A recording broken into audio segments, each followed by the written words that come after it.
അംഗീകരിക്കാൻ പറ്റൂല. ഞങ്ങളൊക്കെ ചെറുപ്പം മുതലേ പഠിച്ച സ്കൂൾ ഇതുവരെ ഇങ്ങനത്തെ പ്രശ്നവും ഇങ്ങനത്തെ ഒരാൾ ഇവിടെ ഉണ്ടായിട്ടില്ല. ഞങ്ങളെ മക്കൾ പഠിച്ച് അവരോടുള്ള പ്രതികാരം അവരെ മനസ്സിലും വലുതാകുക ചെയ്യുക. അപ്പൊ അവരെന്തെങ്കിലും കാരണം ഞങ്ങൾക്കാണ് നഷ്ടം വരിക, അവർക്ക് നഷ്ടമൊന്നുമില്ല. അപ്പൊ ഞങ്ങൾ എങ്ങനെയാണ് ഞങ്ങൾ സ്കൂളിൽ വിടൂല മക്കളെ. കുട്ടികളുടെ ഒരാളെ കൊന്ന വിദ്യാർത്ഥികൾക്ക് സംരക്ഷണം കൊടുക്കുന്നതല്ല നിയമം. അവരെ ശിക്ഷയിലേക്ക് കൊണ്ടുപോകാതെ അവർക്ക് ശിക്ഷ ഇളവാക്കി കൊടുത്തു. അതല്ലല്ലോ ശരി വേണ്ടത്. എല്ലാ മക്കൾക്കും അതായത് ഷിഹാസിന് പഠിക്കാൻ താല്പര്യമുള്ള മോനല്ലായിരുന്നോ? ഏറ്റവും നന്നായി പഠിക്കുന്ന മോനല്ല. അവന്റെ ഫാദർ പെയിന്റിങ്ങുകാരനാണ്. പൈസ ഇറക്കാൻ പൈസ എടുത്ത് കളിക്കാൻ നിവർത്തിയില്ലാത്തൊരു ഫാമിലി.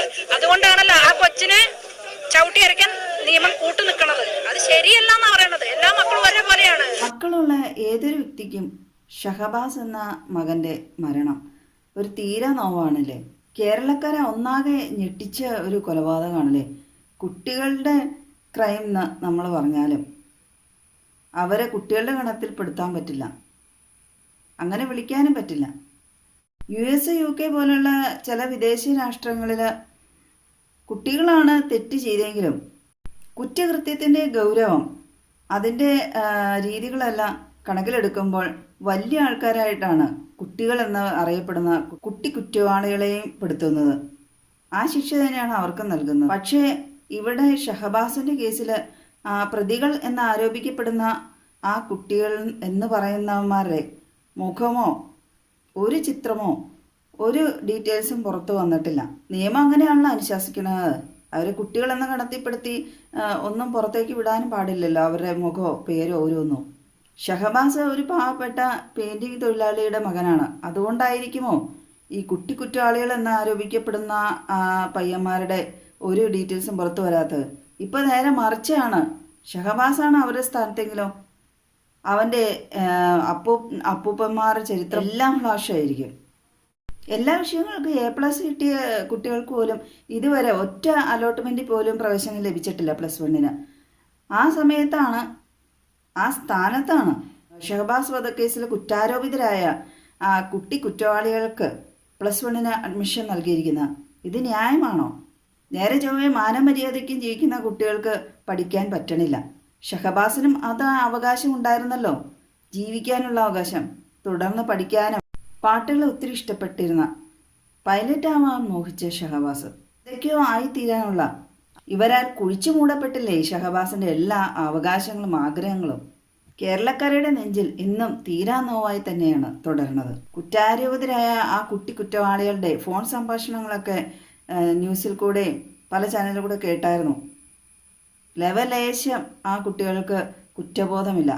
അഹങ്കാരം, ധാർഷ്ട്യത്തോടു കൂടിയാണ് ആ കുട്ടികൾ ആ സംഭാഷണത്തിലൊക്കെ സംസാരിക്കുന്നത്.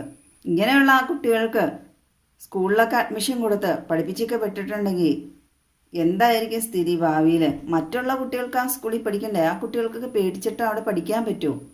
ഈ വധക്കേസിൽ 3-4 പ്രതികളായവർക്ക് വേണ്ടി അഡ്മിഷൻ കൊടുത്ത് പഠിപ്പിച്ചിട്ടുണ്ടെങ്കിൽ ഭൂരിപക്ഷം വരുന്ന മറ്റുള്ള കുട്ടികളുടെ മാനസിക സ്ഥിതിയും കൂടെ പരിഗണിക്കണ്ടേ? സ്വന്തം കൂട്ടുകാരന് വേണ്ടി ജീവൻ നൽകുന്നതിലും വലിയ ത്യാഗം ഈ ലോകത്തില്ലെന്ന, അങ്ങനെയുള്ള ആൾ സ്വർഗത്തിൽ പോകുന്ന. ഇപ്പം എന്താണ് നടക്കണത്? സ്വന്തം കൂട്ടുകാരെയാണ് ആദ്യമേ തല്ലിക്കൊല്ലണത്. അതായത് ഒന്ന് പറഞ്ഞ് രണ്ടാമത്തേന് ഒരു ക്ഷമയില്ല കുട്ടികൾക്ക്. ഇപ്പം എന്നാ വ്യക്തിബന്ധങ്ങൾക്കൊന്നും രക്തബന്ധങ്ങൾക്കൊന്നും ഒരു സ്ഥാനം ആരുടെ മനസ്സിലില്ലല്ലോ.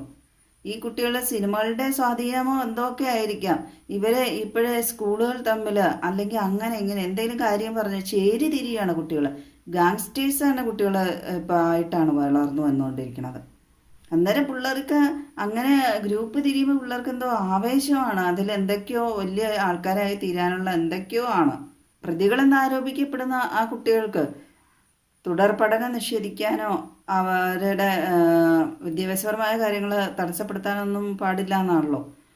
അവർ പരീക്ഷയിൽ കൃത്രിമത്വമൊക്കെ നടത്തിയാൽ മാത്രമാണ് അതൊക്കെ വിലക്കാൻ പാടുള്ളൂ. അക്ഷരജ്ഞാനം മാത്രം ഉണ്ടായിട്ട് കാര്യമുണ്ടോ? സ്വഭാവമല്ലേ ഏറ്റവും പ്രധാനപ്പെട്ട സംഗതി. ഈ പിള്ളേർ പഠിച്ച് പാസ്സായി ഇവർക്ക് കോൺട്രാക്ട് സർട്ടിഫിക്കറ്റ് കൊടുക്കുമ്പോൾ ഗുഡ് എന്നല്ലേ അതിനകത്ത് രേഖപ്പെടുത്തേണ്ടി വരുന്നത്?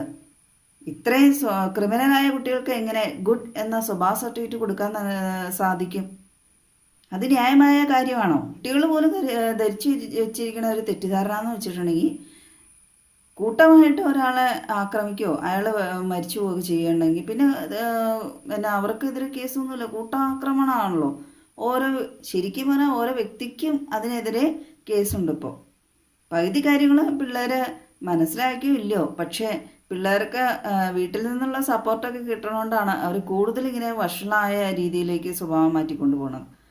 കാരണം എന്ത് ചെയ്താലും ജാമ്യത്തിലിറക്കാനും അതിന് ഇതിനൊക്കെ സപ്പോർട്ടായിട്ട് വീട്ടുകാരുണ്ടല്ലോ. കുട്ടികളുടെ ഫോൺ സംഭാഷണത്തിലൊക്കെ പറയണ്ടേ, സന്തോഷത്തോടുകൂടി പറയണം, ഒരുത്തിൻ്റെ കണ്ണ് പൊട്ടിച്ചിട്ടുണ്ട്, അങ്ങനെ ഇങ്ങനെ എന്തെല്ലാം ചെയ്തു എന്നുള്ളത് എന്താ അവസ്ഥയോടു കൂടിയാ പിള്ളേർ പറയണേന്നറിയോ? എങ്ങനെ ഇങ്ങനെ സാധിക്കണം? ഈ പിള്ളേർക്ക് ഇങ്ങനെ ഒരു മനസ്ഥിതി ഉണ്ടാവണം. നമുക്കൊക്കെ ആണെങ്കിൽ സാധാരണ അയ്യോ ഒരാൾക്ക് എന്തെങ്കിലും പറ്റി, മുറിവ് പറ്റി, അല്ല അത് പറ്റി തെറ്റി എന്ന് പറയുമ്പോൾ നമുക്ക് പറ്റിയ പോലെ തന്നെയാണ് നമുക്ക് തോന്നാറ്.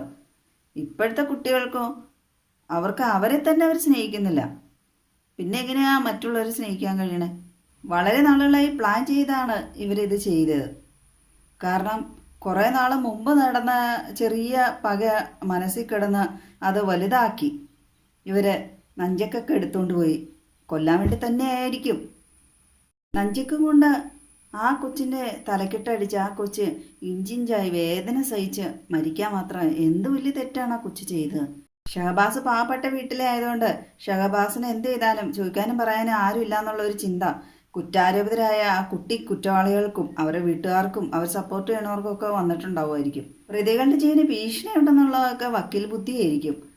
അങ്ങനെയാണെങ്കിൽ പിന്നെ പ്രതികളെ സർക്കാർ സംരക്ഷിച്ചോളൂല്ലോ.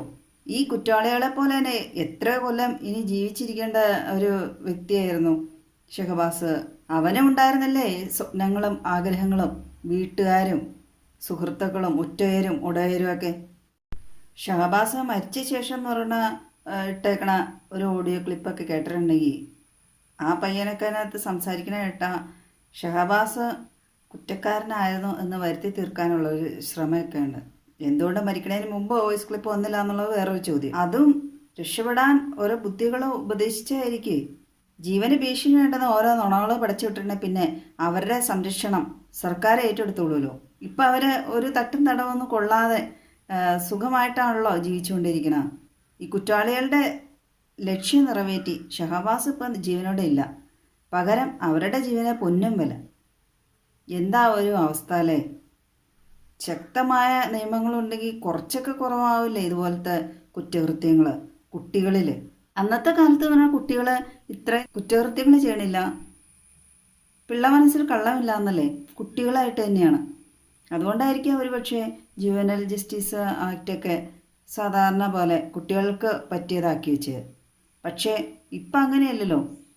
വലിയ ആൾക്കാരെക്കാളും വലിയ ക്രൈംസ് ആണല്ലോ കുറ്റവാളികൾ പ്രീ പ്ലാൻ ചെയ്തല്ലേ കുറ്റകൃത്യങ്ങളൊക്കെ നടത്തണം. അപ്പോൾ തീർച്ചയായും ആ നിയമങ്ങളൊക്കെ ഇച്ചിരി ശക്തിപ്പെടുത്തേണ്ട ആവശ്യമുണ്ടെന്നാണ് എൻ്റെ അഭിപ്രായം. വലിയ ആളുകൾക്ക് നൽകുന്ന അതേ ശിക്ഷാ രീതിയും നടപടിക്രമങ്ങളും തന്നെ ഇതുപോലെ പ്രീ പ്ലാൻ ചെയ്തും വലിയ വലിയ കുറ്റകൃത്യങ്ങൾ നടത്തുന്ന കുട്ടികൾക്ക് നൽകേണ്ടത് അത്യാവശ്യം തന്നെയാണ്, പ്രത്യേകിച്ച് ഇന്നത്തെ കാലത്ത്. അല്ലെങ്കിൽ ഇതൊക്കെ എവിടെ ചെന്ന് അവസാനിക്കുന്ന ഒരു എത്തും പിടിയില്ല. ഇപ്പോഴത്തെ പിള്ളേർക്കും ഏകദേശം നിയമവ്യവസ്ഥയെക്കുറിച്ചൊക്കെ ധാരണയുണ്ട്. എന്ത് തെറ്റ് ചെയ്താലും സുഖമായിട്ട് ഊരിപ്പോരാ, സുഖമായിട്ട് ജീവിക്കുകയും ചെയ്യുക എന്നുള്ളത്. ഷഹബാസ് വധം പോലെയുള്ളതൊക്കെ കേൾക്കുമ്പോൾ പിള്ളേരെയൊക്കെ വിടാനും പേടി. വിടാണ്ടിരുന്നാലോ പിള്ളേരൊക്കെ ഒറ്റപ്പെട്ട് മറ്റൊരു മാനസിക തലത്തിലേക്ക് പോകില്ലെന്ന് മറ്റൊരു പേടി.